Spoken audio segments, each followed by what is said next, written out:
honest, I feel like I think I have such an out loud people pleaser way about me that it almost is more inside, where I deal with what I call FOLPD, fear of letting people down. It's not that I won't please them. I said I almost make myself so, I must make myself so super necessary.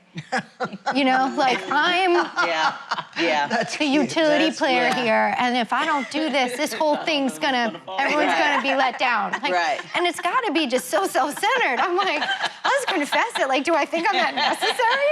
Oh, God, Really? I love it. So I just think this kind of came to me right now. It's not even what I have written down, but I do think it's that snare in Proverbs. As I did write down, fear of man lays a snare, but whoever trusts in the Lord is safe. And it's like, I must not trust that God, if I say no, or even if I mess up, I think it's because I still have a lot of yeses and I'm working to like shift over to like, can I let you know the no tomorrow instead? I don't want to let you down, FOLPD across my t-shirt. But I do think it's that feeling of, God, you will take care of this and you will supply all that's needed for the next person who has the yes that you want to offer them in this. And you're not going to, he's saying to me, stop creating idols out of the people around you. That's right. You know, I did it for so long. Betsy is watching, my mother-in-law, so I'm going to talk about it.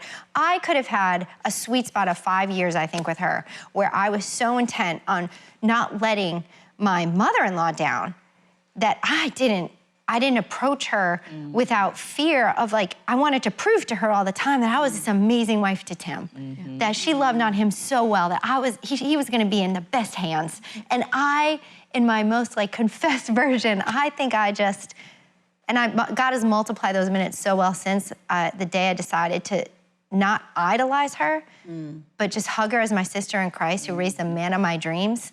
And that I was gonna probably let her down sometimes. I was gonna mess things up, but I needed to stop making her my idol, because that's God's job description.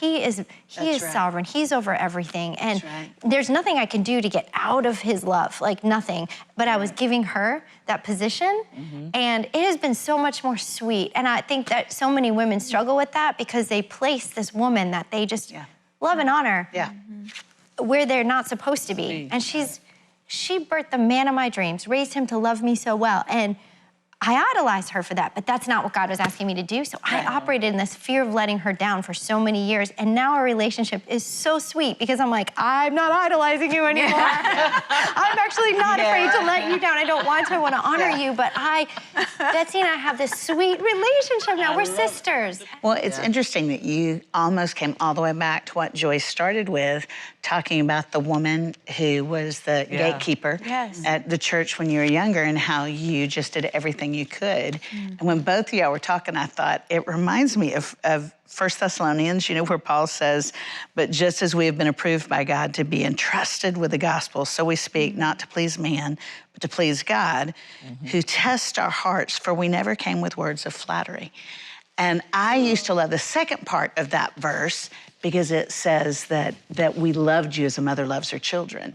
And I thought, that's what I identify with. I want to kind of mother the people I get to minister with, and I used to ignore the first part of that passage. And then I go, Lisa, how often do you come at other people with flattery?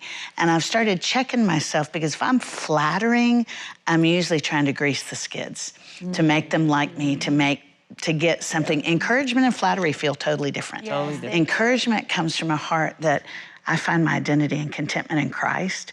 So I'm sincerely saying, I had to pull the sunroof back and raise my hands out when I was listening to you worship in the car. That's not flattery. But I feel like that's part of me maturing and being less of a people person, is to go, when am I coming at somebody with flattery to get them to like me or get something I want? And when am I sincerely saying, thank you for birthing the man of my dreams, which I hope one day actually to get to say. Hi everybody, I hope you enjoyed this video. Subscribe today and you'll never miss a new upload. Thanks for being a part of our Better Together community.